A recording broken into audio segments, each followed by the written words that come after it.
Welcome back. People are just arriving. We're just going to begin in a couple of minutes. I hope that you took this opportunity to eat some nourishing food and maybe stretch or practice some quick coherence techniques shared in our last presentation by Jen Hart. Some of the breathing practices that we've learned from our other Thursdays prior. Just taking good care of yourselves. So welcome back. My name is Lillian Lennox, and I'm co-hosting with Rain Brown for the rest of the afternoon.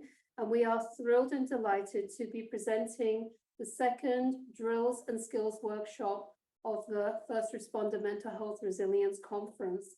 We are honored and delighted to be welcoming Dr. Rita Nakashima Brock. Dr. Brock is the Senior Vice President and Director of Shay Moral Injury Center at Volunteers of America. Dr. Brock will lead us through recognizing and addressing moral distress and moral injury in first responders. Dr. Brock will be assisted by two co-facilitators, Reverend Madonna J. Arsenault and also Chaplain Yuri Yamamoto. There'll be a slide presentation, and then we'll have a 40-minute demonstration, after which we will have a 15 to 20 minutes Q&A. So at any time, feel free to put your Q&A in the post, and we will have those gathered up for Q&A time. And now let us warmly welcome Dr. Brock and her co-facilitators. Thank you, Dr. Brock. Thank you very much. Our co-facilitators will join us in a little bit.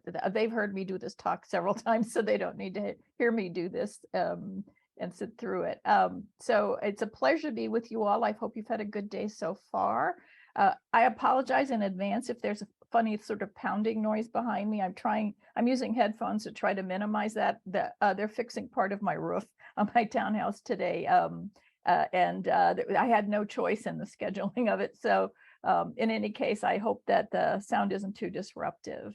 I'm going to share a PowerPoint with you, and there is a PDF of this if you'd like to have a copy of it later on. So don't worry about taking frantic notes or trying to remember everything. Just sort of attend to what most strikes you as most interesting and important to remember today.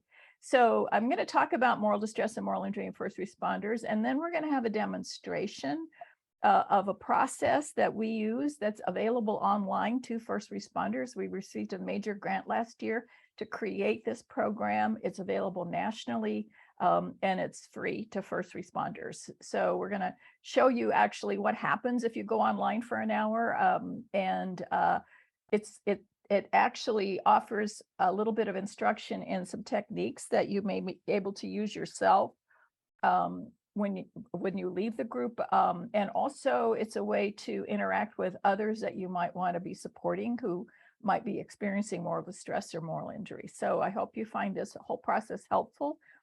When we do the demonstration with the facilitators, I'm going to need 4 of you to be willing to volunteer to do the demonstration. So just, you don't have to do anything except do what the facilitators invite you to do. But I'd like 4 volunteers who are willing to step up and do it so the rest of us can observe and see what happens. So if you're willing to do it, please chat your name to Lillian Lennox, and she will gather the names. And when we're ready to do the demonstration, we'll make sure that you're on camera and are able to participate. So, moral injury, moral distress are basically moral conflicts that come from your conscience in the context of something bad that's happened, some kind of harm or something that went wrong. And it has levels of severity. So most of us experience some kind of moral discomfort in our lives when we've offended somebody, or we've been offended or hurt somebody. And mostly we know how to deal with them. We ask for apologies, give apologies, try to sort things out so it's okay. Maybe it doesn't happen again. So moral discomfort is just an ordinary, normal moral experience that we have in an imperfect world where things go wrong pretty often. Moral distress is a layer more intense than moral discomfort. And it generally happens because it isn't obvious what the right thing to do is to fix a situation, or the situation cannot be fixed. The harm is permanent. And so then it isn't as clear how to alleviate the moral discomfort involved. And if it's harm that's pretty serious, it can really bother you a lot. It can start to interfere with your sleep. You have trouble sleeping. It may come up sometimes and bother you, and you have to sort of try to put it aside to function. It can get bad enough that it interferes with your best self, where you're at work or with your family. It can start to interfere with your daily functioning.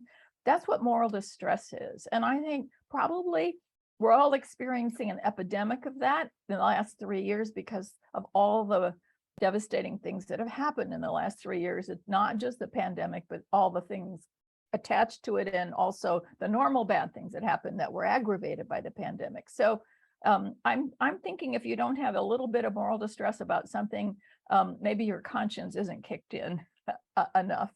But moral distress is a state at which you can feel pretty awful, and you can accumulate it. Like you keep putting off dealing with it. You keep functioning because your job requires you to put one foot in front of the other, and people depend on you. And so you can just sort of, as it were, and they say in the military, stuff it and keep going. If you do that for too long, or the distresses are huge, you can break. You can just feel like you don't know who you are anymore, or things can't be trusted, or the world isn't working, and you quit your job, or you give up on yourself in a certain kind of way. Maybe you drink too much to control the pain. You avoid relationships because you're not emotionally available because you're struggling so hard.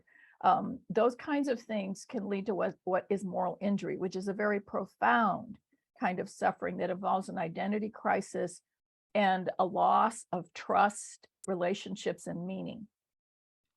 And moral injury can happen because of accumulated moral distress, or it can happen by something cataclysmic, one event that happens that's so devastating that it really wrecks your sense of who you are and what's important and good in your life. So it's moral injury, as you can see, it's just part of living in life with chaos and where reality isn't always controllable. It's not a mental health disorder, and I want to be very clear about that. It is an appropriate response to devastating life conditions, where things go wrong and harm results. So while it can interfere with mental health treatments if you're carrying moral injury along with a mental health disorder, moral injury in and of itself is just what happens to people who have consciences.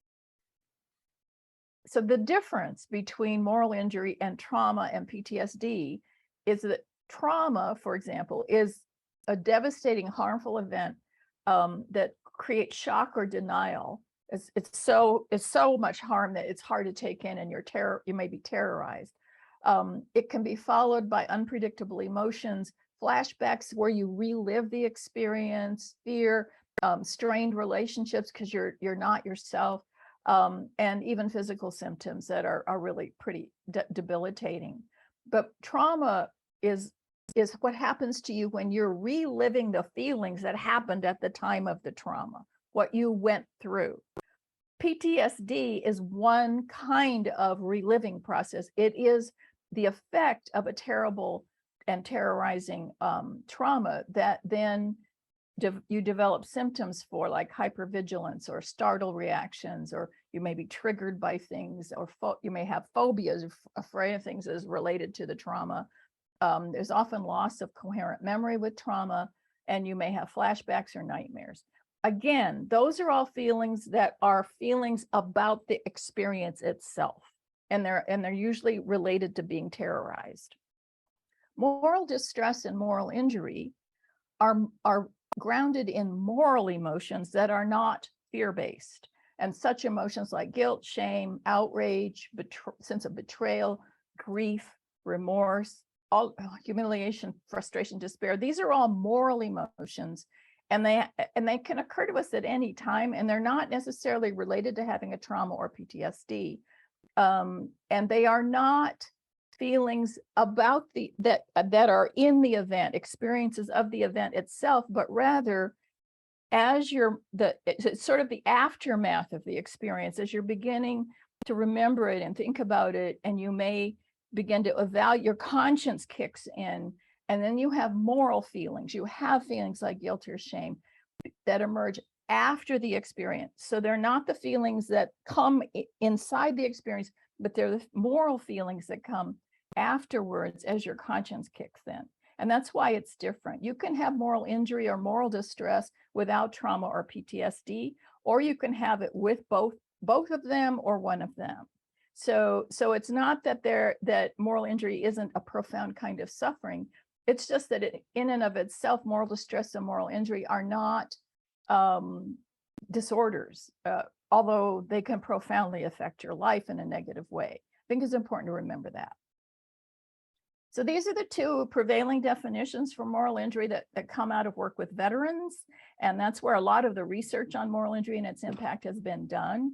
So in 1994, Jonathan Shay, who was working with Vietnam era veterans, described it as a betrayal of what's right by someone who holds legitimate authority, a leader or a decision maker, in a high stakes situation, all three. And so this is something that describes something that happens to you in a high stakes situation. It is not necessarily something you yourself did, but you were subjected to something that was wrong, that someone who had power over you, who failed to do the right thing, causes some kind of harm.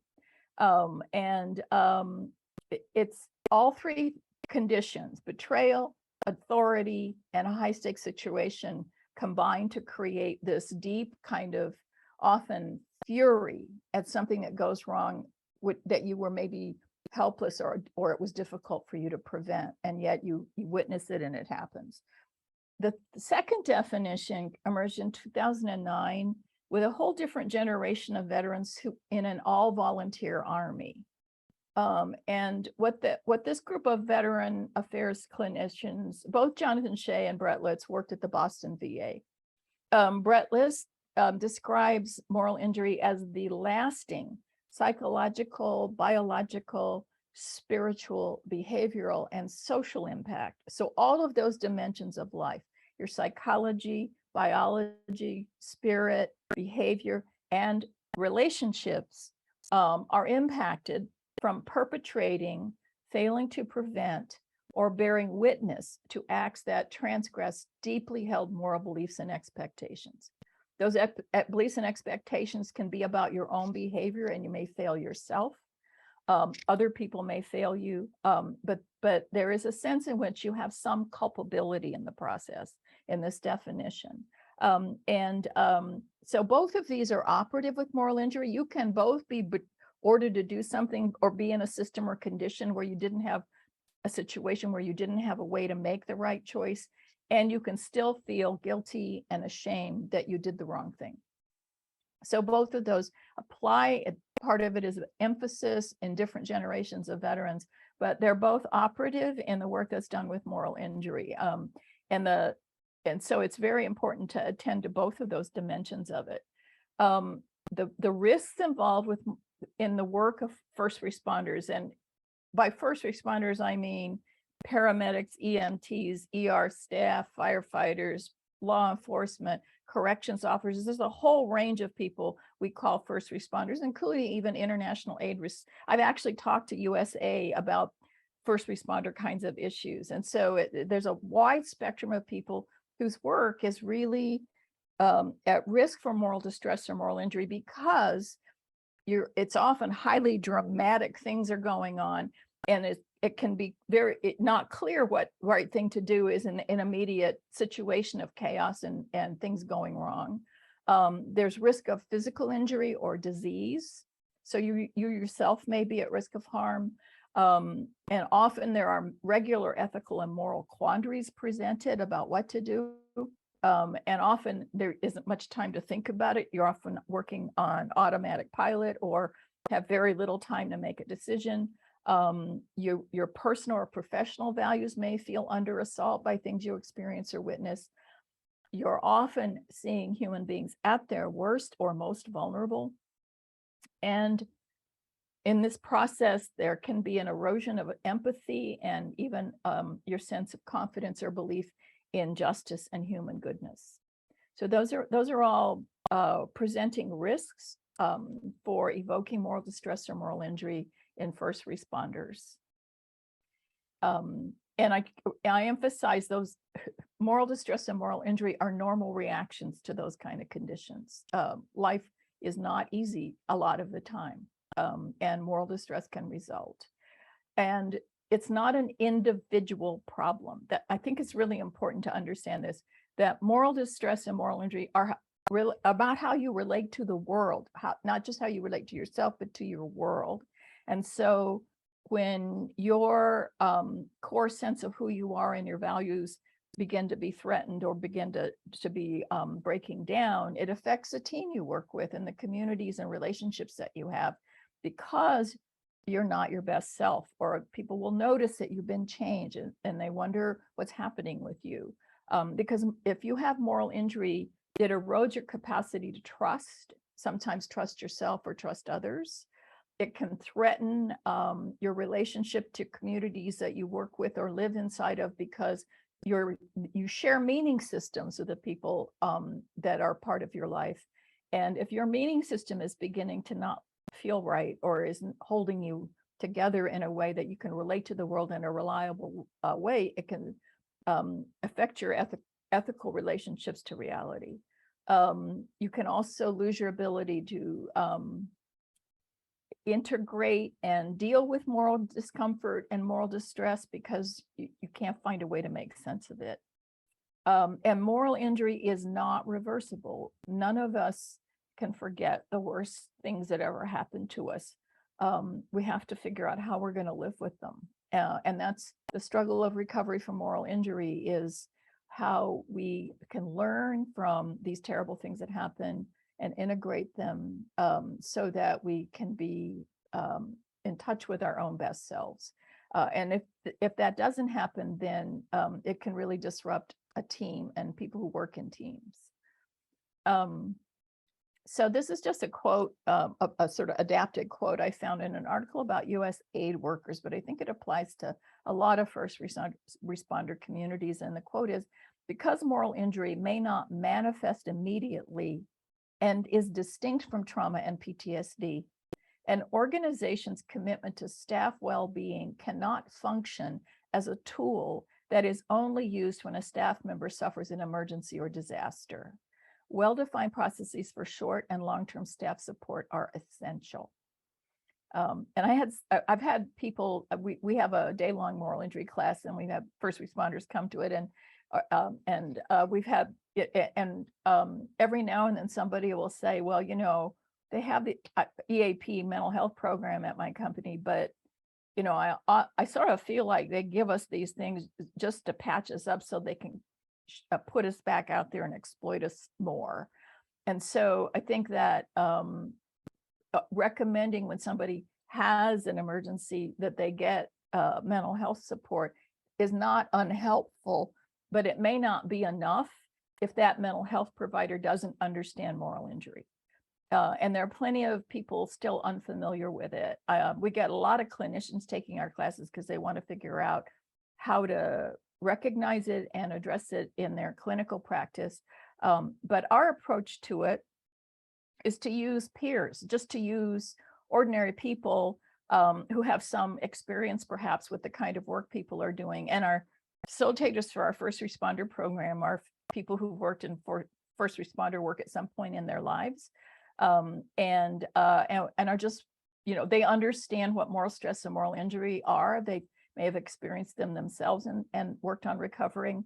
And so they facilitate small groups of first responders. And our philosophy about our program is that often the best help for moral injury is a peer, is somebody who actually understands and believes and validates a person's experience and is willing to listen to it. And so our VOA program, Resilient Strength Time, which for short is called REST, is a virtual meeting place for first responders to speak openly and honestly with peers about moral distress and even moral injury. We've had people who actually were suffering quite deeply from moral distress.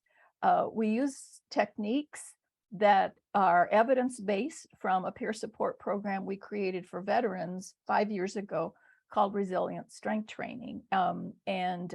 We used elements from that program that our facilitators from the veterans program felt were the best pieces that would be useful in an hour to help people process levels of moral distress. And so that is what the demonstration today is going to be. We have 2 facilitators, and Madonna and Yuri, and I think they've come into the meeting already. If the host can spotlight them, that would be great. And do we have 4, and I'm going to stop my share now. Do we have 4 people who've volunteered to help? Let's see. We need 1 more volunteer. So if you're willing to volunteer, put your name in the chat to Lillian. I think we do have 4. We have. Oh, good. 1 more has just come in. Pamela Essler has. All right. Great. Okay, we have a group. Excellent. So I'm going to turn it over to Madonna and Yuri, and the rest of us can turn ourselves off camera and mute ourselves, and then we can just observe for the next 40 minutes how this process works, and whether you might want to try it or recommend it to people you think would benefit from it. So Yuri and Madonna, you're on. Thank you, Rita. Hi, everyone. Hi. Welcome to Rest for First Responders. We're so glad you've joined us. I am Yuri, and I am working with Madonna as my co-facilitator. We will be guiding you through this 40 minutes today. Let's see. I just want to make sure that everyone's first name is showing on the screen and your video is on. Yes, you are. Thank you for volunteering.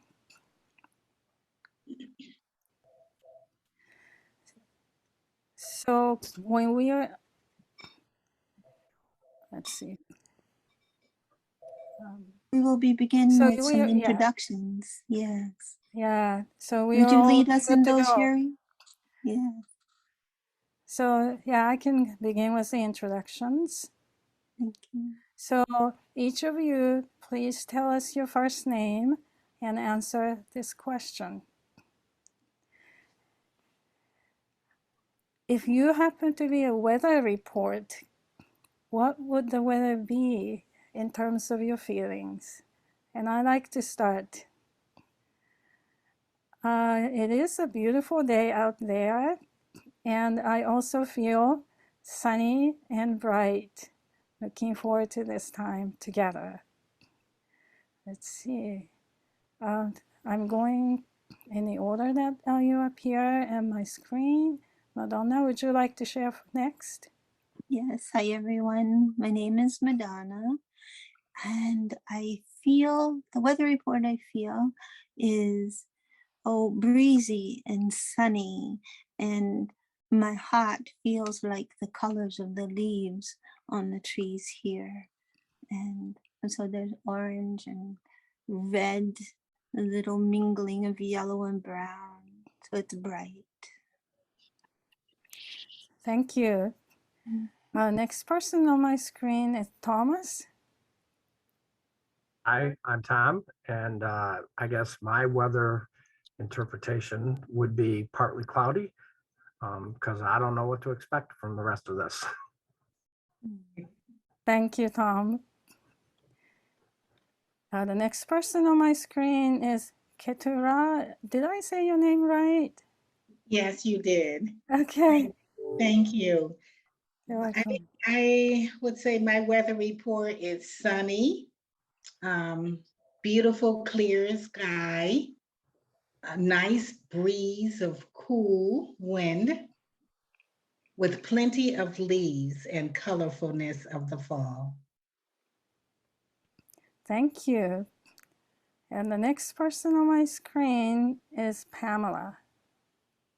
So if I were to be a weather report, I would be sunny with just a lovely, refreshing breeze and the rustle of the leaves and birds flitting happily and singing, and looking forward to a nice restorative gentle rain in the evening or at night, because I love sunsets. Thank you, Pamela. Your sound was a little bit echoey. And maybe if you can come a little closer to the microphone, that might be helpful. Okay, does this work? Is this better? It is better, but we'll keep trying. Okay. Julie, do you want me to repeat what I said? I don't know. I can understand you. It's just a little bit harder to. That's it. That's all. So We'll lean into you, Pamela. Well, I have a remote speaker. That might be screwing it up. So I'll go to my settings, take that off, and then I think it might work out that you can hear me without an echo. Okay? thank you. And the next person is Rachel. Hi, let's see, my weather report is mostly sunny, but occasional claps of thunder as I have a little bit of a headache and I'm also trying to run tech right now. So there's an occasional bit of a thunderstorm, but mostly sunny. Thank you. Hi, Pamela, you're back. Okay, is this better? Is this working now? Yes, it is much better. Thank you so much. Good. Oh, sure. It was the remote connection. Okay. So next, I'm going to ask Madonna to talk about what the moral distress and moral injury are about. Thank you, Yuri. And I will be reading from a script. If you join us in future rest sessions, we want you to feel the comfort of the ritual and the processes that we share. And that's why we use a script. Yuri and I signed up as facilitators for this program because we have experienced moral distress as first responders. Given the challenges that first responders experience every day in the work that we do, and also all that we've been through the last couple of years, moral distress is something most, if not all of us, have felt. Moral distress is a normal reaction to abnormal life conditions that make it impossible to do what we know is right. No-win situations, especially, can wear us down until we feel like giving up on ourselves or our jobs. We may feel like a failure or doubt ourselves or others. We may feel painful things like survivor guilt, sorrow, outrage, shame, frustration, humiliation, horror, or even despair. If we don't have a way to share those painful feelings, we can get worse and we can develop moral injury. With moral injury, we wonder who we are. We may lose our faith, give up caring, or believe we are bad or even evil and don't deserve to live. We may fear that no one will love us or trust us if we talk about our experiences, so we don't. And instead, we stuff our feelings inside. We might be drinking or drugging, working too hard, staying angry a lot, or causing pain to our bodies, numbing out emotionally, or self-isolating. This hour is a chance to face some of that pain It's a chance to share our struggles with each other and to lighten the load that we are all carrying. In our chat, Yuri has posted some numbers. If during or after this time together you feel a need for one-on-one support or more time to talk to someone, you can use those numbers. I'll have Yuri now read us our group guidelines. Thank you. We have a few important guidelines for participating today that we'd like you to remember. So what happens in this group is confidential. Everything shared should stay here. And when you share, focus on your own experiences and feelings. If you don't feel like sharing, that is okay. You can participate by listening and supporting others. For our time together, we will be practicing deep listening.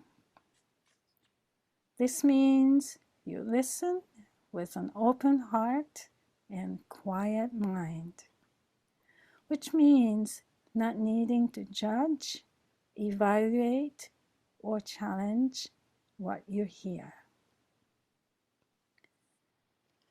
Just receive what you hear. Seek to empathize with the person sharing and their feelings. You can show when you're moved and empathize with someone sharing by placing your hand over your heart.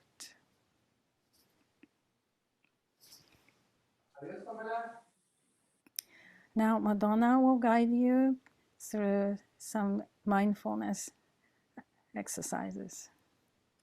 Thank you, Yuri. Along with deep listening, we use belly breathing in our moral distress processing. We use belly breathing because it slows the heart rate and lowers stress in your body. It also helps you listen in the moment without distractions. This is breathing, also called mindful breathing, that you can do anytime in your life when you feel stressed. We are going to do a few belly breaths together now. To get ready, put both feet on the floor and sit up in your chair. Be relaxed, but don't slouch or lean. Hold your head straight so your ears are in line with your shoulders. Your shoulders are in line with your hips. Be sure you have a slight curve in your lower back, just above your hips, so your belly has room to expand. Rest your hands on your lap so that you can feel your belly rise and fall. You can close your eyes if you want, or you can just lower your gaze and not focus on anything in particular. We will do 3 breaths together, and you will be inhaling down into your lungs through your nose as I count to 4, so your belly will rise. Then we will hold for a couple of seconds. Then we'll exhale slowly through the mouth to a count of 8 as your belly falls. To control the exhale, you can make the sound of a sigh or a hum to control the speed of the exhale. I will guide you through 3 breaths together, then into a guided meditation, which will then lead us into a time of sharing. So with your eyes closed or your gaze not focusing on anything in particular, inhale through the nose, 2, 3, 4, hold. Exhale through the mouth, 2, 3, 4, 5, 6, 7, 8. Inhale through the nose, 2, 3, 4, hold. Exhale through the mouth, 2, 3, 4, 5, 6, 7, 8. Inhale through the nose, 2, 3, 4, hold. Exhale through the mouth, 2, 3, 4, 5, 6, 7, 8. With your eyes still closed, just breathe at your natural pace as you feel the weight of your body on your chair.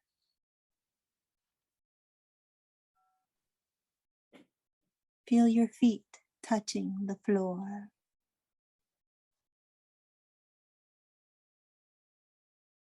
Feel your legs on the chair, the pressure of the chair on your legs. Let them relax. Feel your hips as you sit. Feel your abdomen rising and falling as you breathe.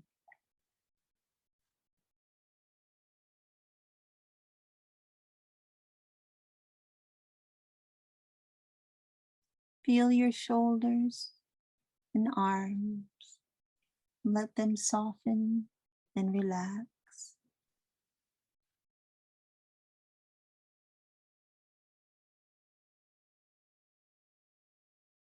Feel your neck and throat. Soften your jaw. Relax your facial muscles.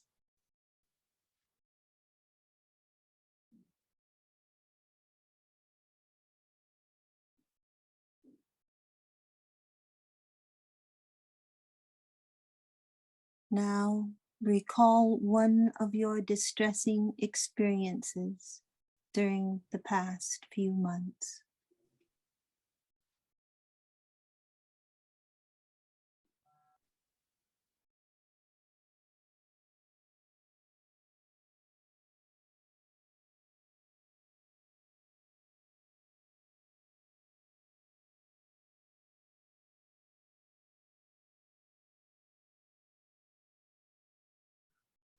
What were the sensations in your body? Was your body communicating anything to you?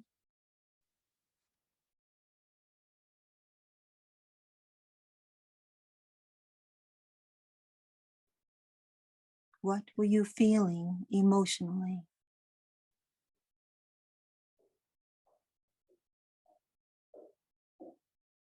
What are some words that would describe what you were feeling?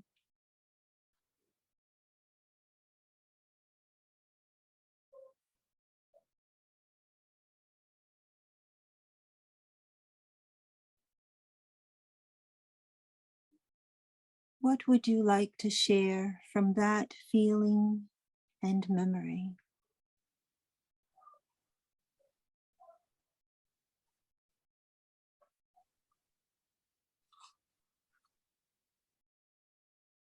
Now you may open your eyes and take a natural breath and return to the group.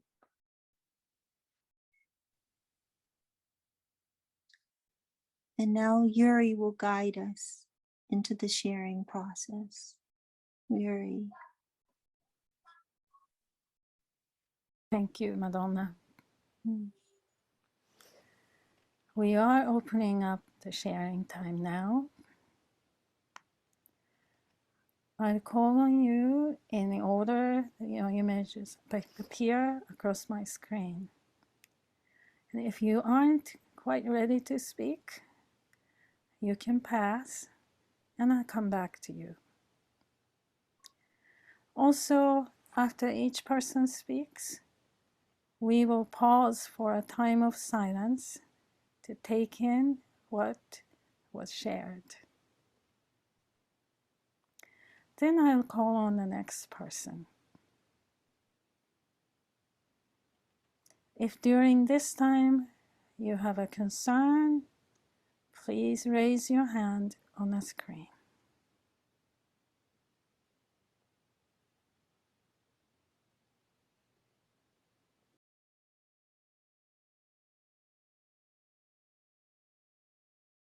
And at this moment, I'd like to invite Rita back. Oh, before that, I thank you for all of you, 4 of you, who were brave enough to volunteer without knowing what this was going to be like. And I also thank my co-facilitator. Thank you so much, Yuri. And welcome back, Rita.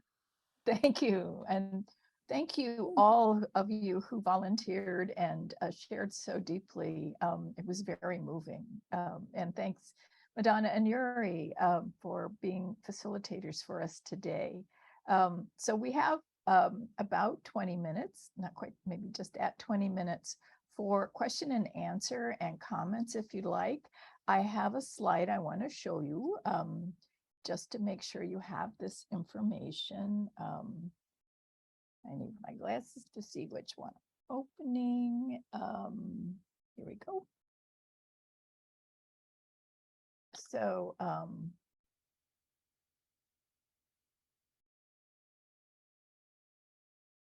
this is the program that this virtual hour is called. It's Rest for First Responders. That's the URL. I also put the URL in the chat if you want it. Grab it there. It's an hour online on a technology like Zoom. There are times that are offered at different times of the week. And so you can go into the website there to the link and register for an account. And when you register, then you can see the schedule of times and sign up for a session. The sessions are confidential, they're free, they're open to, actually, they're not open to the public, they're open to first responders. So that's our public. And it's a national program. So if you have friends or colleagues anywhere in the country, they can use it. It's peer facilitated, as I said, and the groups are up to 10. And it's surprising that you can actually in an hour, people get a chance to share. It's a virtual meeting place. And so it's a place to speak honestly. And I'm looking for this slide. Yes. So the reason we use peer facilitators for these programs is that it's easy to trust people who share something about your experience, maybe not your exact experience, but they share the struggles and the moral stresses that you may recognize with each other. So there's some mutual vulnerability, and it's easier to share when you believe that you will be understood without anyone needing to decide what's true or not true, or evaluate your experiences, or try to diagnose you or fix you. You just get to be. And it also get to offer empathy to others as well as yourself. Sometimes we aren't very kind to ourselves, and actually being kind and open to others can help us be kinder to ourselves. And it also can take something that was a terrible thing that happened to you, a difficult thing that you're having a hard time living with. And when you share it, it gives others an opportunity to be supportive and caring, and sometimes even to get value from what you shared, to learn something about the work you do, or they may even connect to your feelings or your experiences, and then it becomes a way to connect to someone else at a deep level, so that the worst things that happen to us don't just stay terrible, they can become positive for others, and you can begin to see those experiences from others' perspectives, and live with them better that way. And so that's a process that encourages strengths-based self-worth. It respects the agency of people in the group to support each other. without having to fix or offer answers even. And it's also, sorry, lost that slide. It's also easy to scale. So if you go through the program and you think you'd like to be a facilitator in it, and we have demand for more and more groups, it would be easy for us to keep scaling the program and growing it, because it's actually done by the people who care about the program and have come through it. And it's what we do is we regard as value added to mental health treatment. If people are struggling with mental health treatment, actually getting a chance in a parallel way to be with others to talk about their moral distress or moral injury can actually benefit their treatment. And that's been a study done with veterans, that if you also handle moral injury while people are under treatment for PTSD, the outcomes for their PTSD treatments are improved. So that's also an important part of the way we think of peer specialist work, is that it's value added to any kind of behavioral mental health process. So signs of recovery, what happens to you when you begin to recover?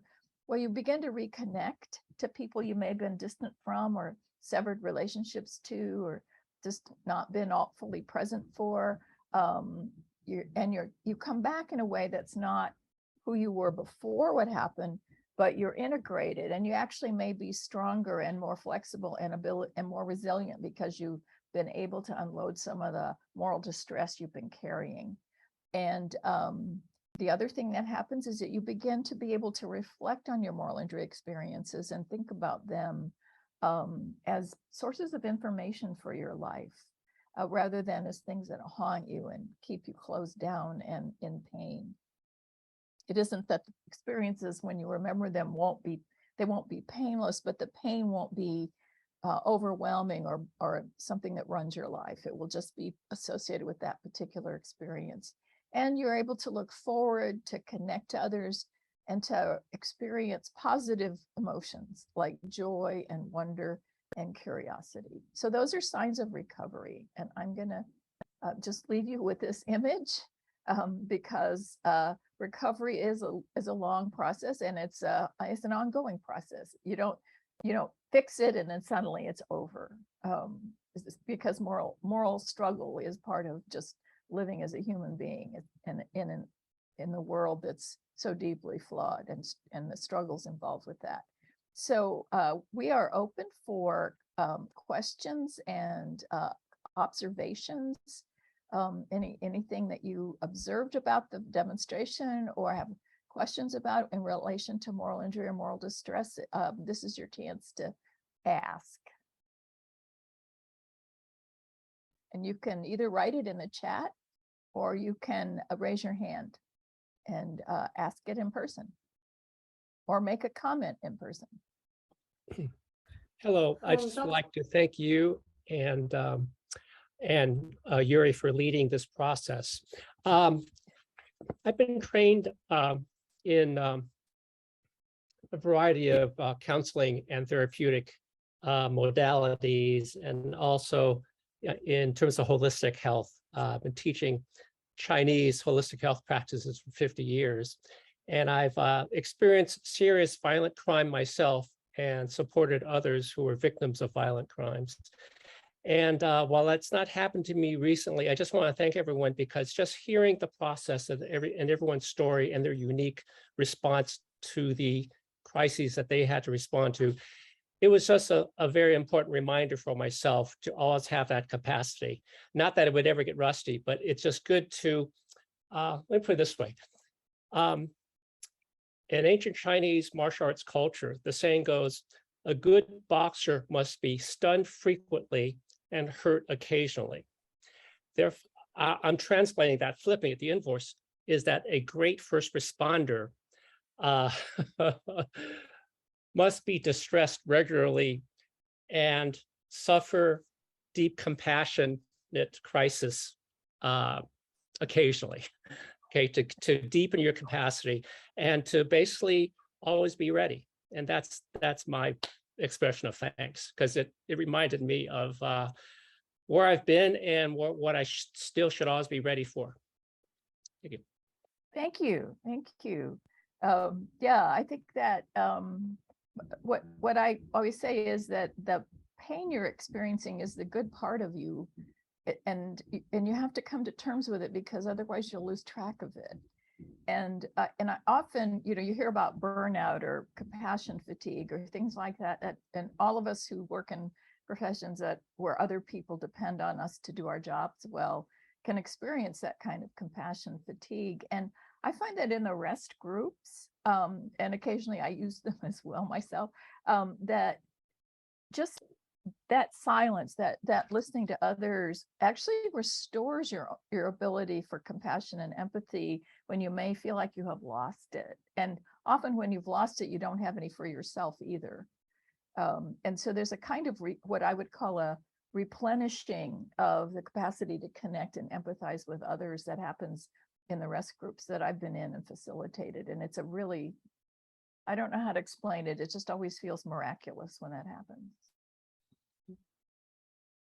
Others, comments, questions?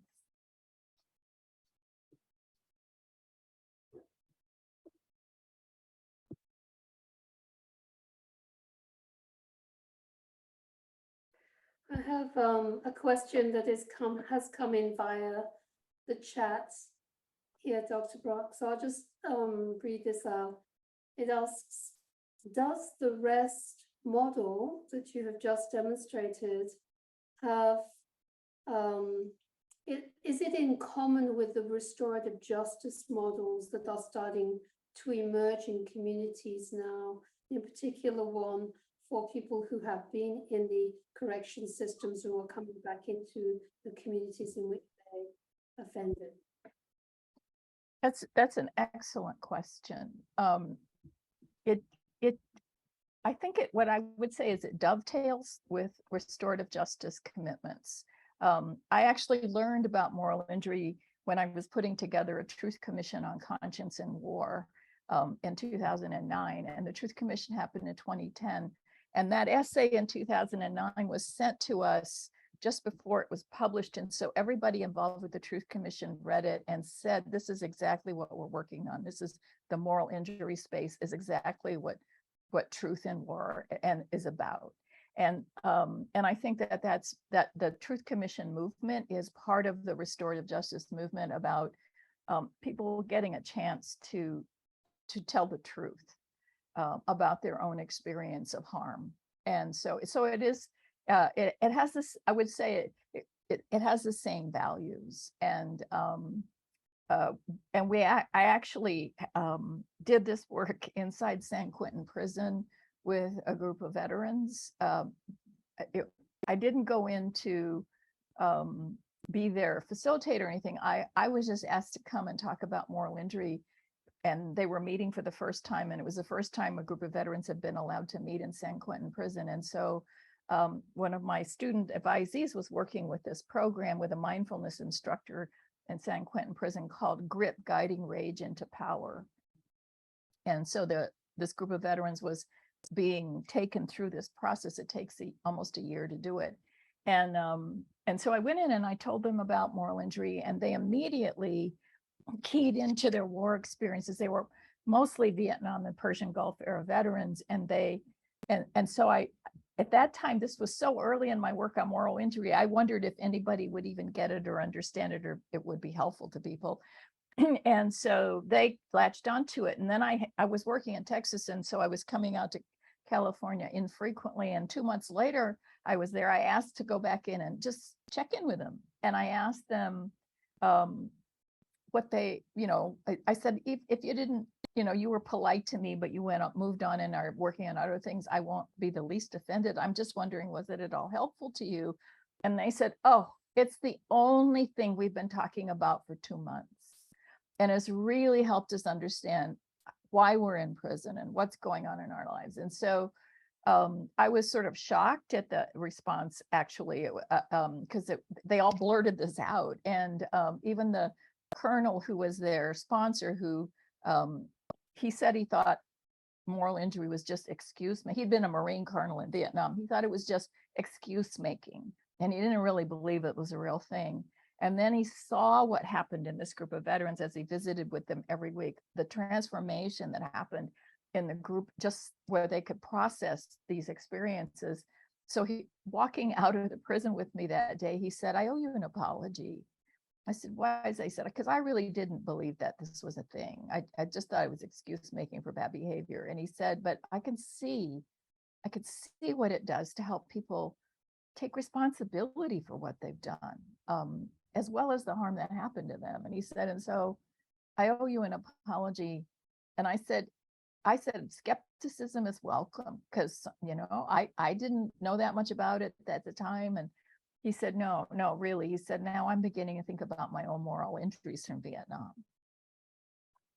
So that was an amazing thing. And 9 months later, when I was able to finally get back again in May, like 9 months later, to check in with them, they said, it's a good thing you showed up, because this is our last meeting together. And I thought, oh, I'm so sorry. They said, oh, no, it's good. It's good. The prison asked each of us to lead our own group of veterans. So they had used the same peer facilitation. They had gone through it, and now the prison had asked all of these 20 men to lead a group of veterans through the same process, because the behavioral changes were so profound. So, and my friend Jacques does this with people in San Quentin, not just veterans, but men in San Quentin prison who are on life sentences. And he's had about 1,400 come out on parole. They have long waiting lists for people to get in, because they only do 35 in each group, and it takes a year. And he's now got 5 prisons where he's running groups, and they've had about 1,400 people go out on parole. And when they graduate from the program, they have to sign a statement that says that they will be nonviolent peacemakers no matter where they spend the rest of their lives. And that's how they graduate. And so the people have gone on parole, and they had 2 people return, which makes their recidivism rate below 1%, which is 40, and nationally the recidivism rate is 40%. So I think the moral injury aspect of and Jacques' position is that people don't wind up in prison for life unless they have some early original trauma, that's anger, that's fury, that's driving their behavior. And unless you can help them process the betrayal part, the things that were done to them, they can't take responsibility for what they have done. And for me, one of the more remarkable aspects of the program, I went to one of their graduation ceremonies, which was just fabulous. But one of the aspects of their program I've noticed is that people will come up and talk to you and say, yes, I was in for murder and I did this thing. And they will just own up to and accept responsibility for the harm they caused, because they understand how terrible it was, and can own that. And so I think that the moral injury aspect of life is a really key element in any kind of restorative justice process, because you're dealing with perpetrators and victims all the time, and our justice system kind of wants to have a neat split between the two. But almost everyone I've known that's come out of that program had some horrible childhood thing happen to them. And they also are willing to talk about that in addition to the crimes they committed. And so, yeah, this is definitely a kind of way of breaking down all the polarizations that divide people. And that's one of the things that keeps fascinating me about moral injury, is how it's as my friend Bill Nash says, it's something that sort of you put your arms around a whole lot of things you used to not think about or connect to. And it's also such a complex part of life. It's spiritual, it's intellectual, it's emotional, that we all have something we can contribute. That art can help, and writing can help, and spiritual practices can help, and talking can help. And so it's not something that a specialist does for you. It's really part of I think a healing of collective things when you start talking about moral injury. So it's also very as a linking concept. It links things rather than divides them up and chops them away. It's sort of the opposite of reductionistic thinking. The more I delve into it, the more complicated it gets, and the more powerful the concept keeps picking things up that I hadn't noticed before. Before I knew about moral injury, I read things differently. Now, when I read things, I see it. Yes, I think we have time for maybe one more question or comment. Do we have anything in the chat? There is one more. Okay. And this will be hard to do briefly, but this is a really interesting question. This is a request to talk more about the power of affirmation, which the practice that came at the end, and also the power of holding this kind of healing space, which is a very, very new set of practices, I would say, for first responder world. Yet through this practice, we really do see this is a very, very powerful set of practices together. So, yeah, that's a complicated question. Someone who's deep into fury about betrayal or deep shame about who they are have a hard time with affirmations. And one magical thing that happens in the rest groups is once they talk about something horrible and people don't go, oh, how awful, or the response is, oh, wow, we hear you. Thank you for telling us that. That it changes even their own sense of the harm they're carrying, what their conscience is doing to them. And it opens maybe a teeny little window or a glimmer of a space to believe in your own goodness again, to come back to that sense of the reason you're suffering is the goodness in yourself, and it's not possible, it's not able to integrate and figure this out, and so it's angry with you. And so I think that's really, really important. The other thing is that our society depends so much on personal strength and personal values and personal sincerity for people to have to function in society. And we do the rest sessions and all the work we do with peer support, they're highly ritualized. In other words, there's a process and it's the same every time, you know what to expect, but it's like you just sit and enter into it. And so you do the breathing, maybe you're not feeling it, but you do the breathing, and somehow the group itself and the ritual process itself brings you along. And you can actually be transformed by that process without having to do it by yourself. You don't have to feel the breathing, just do it. And then the doing it makes you feel a little better maybe, and then a little calmer. And then you hear other people share, and then you think, oh, maybe I could do that. So there's a process of transformation that doesn't load up everything that has to be done on the individual to fix themselves. And so it's a kind of gift. And then at the end of the hour, you're just like, oh, I feel so much better. And you didn't have to do all that work yourself. So, wow. So come join a rest group. We're gonna keep growing it if we can. And we have grant monies to keep it going for the next couple of years. And we believe right now the first responder community, because of everything we've all been through, is highly stressed for good reasons, but we need first responders for our society to function at all. And so we're just really thrilled that a foundation believed that too, and wanted us to do a program for first responders. And we also have one that we're working on that's now in person for one day. We're trying it out with our own affiliates of Volunteers of America, but we may also make that available to first responder organizations or employers, because sometimes an hour on rest isn't enough. And we don't want people to leave the work. We want people to stay with it, because the people in pain are the good people. Dr. Brock, Yuri, Madonna, please know that we will be circulating your information about the rest processing groups to our first responder communities, and that's going to be ongoing.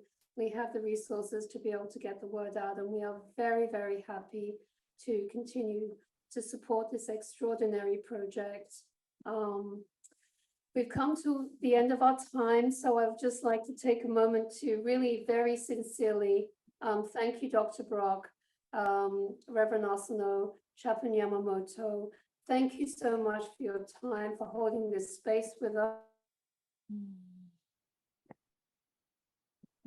Thank you. Thank you for inviting us. This was really exciting for us to do for you. Yeah, I think Lillian is experiencing a little bit of technical She's frozen difficulties there. Yes. So Dr. Brock, Yuri, and Madonna, thank you all so very much for being here, and for Rachel and Katara and Thomas and Pamela for being our volunteers and coming forward and sharing that process with us when you had no idea what the process was going to be. I think this was really very powerful, and I deeply appreciate sharing the resources for the first responders to join the IRES group. I can see how that would be really beneficial for our first responder community. So thank you. And if you go in and you can't find a time that works with your schedule, let us know. Send us a message and we'll add sessions that work better. Yeah, because it's an experiment right now. We're trying to see what times are the best times. Very good. Right. Okay. We'll do that. Rain, did you go through the closing process, or would you like me to do that? I was just still talking with Dr. Brock and Yuri and Madonna and thanking them. Yeah, I just have a closing for everyone. We could go out with this. It takes a little bit. So I invite you to take a breath in. Breathing in, may we breathe in calm. Breathing out, may we breathe out kindness. Breathing in, may we breathe in light. Breathing out, may we breathe out compassion. Breathing in, may we breathe in love. Breathing out, may we go in peace.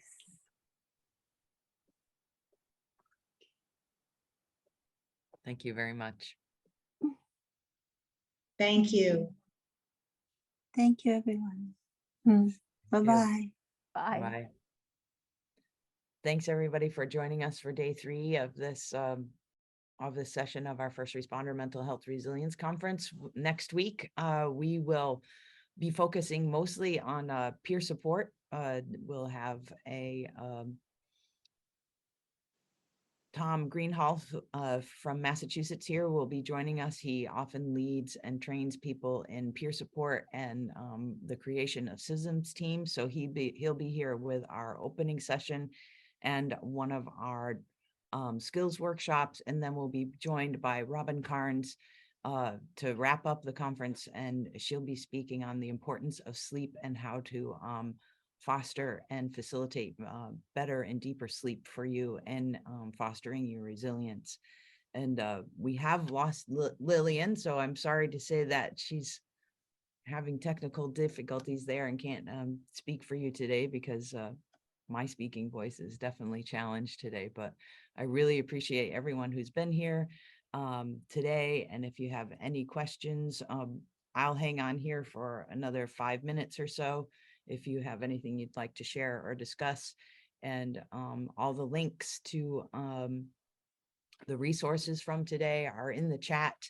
And there's still time for people to register to join us for next week if they'd like. So if you have friends or colleagues who you think would appreciate joining us, please have them register. And once people register, once we post all the videos from the conference, we will be sending out an email, so everybody will get a link to all the recordings from the conference, and you can share those too. But definitely, if they register, they'll be sure to receive an email after the fact regarding the recordings. So.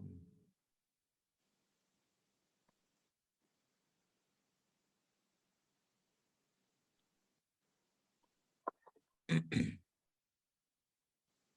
see we've lost Lillian altogether. So I think what we will do, I haven't seen any questions or seen anybody raise your hand, so we will close out the session for today.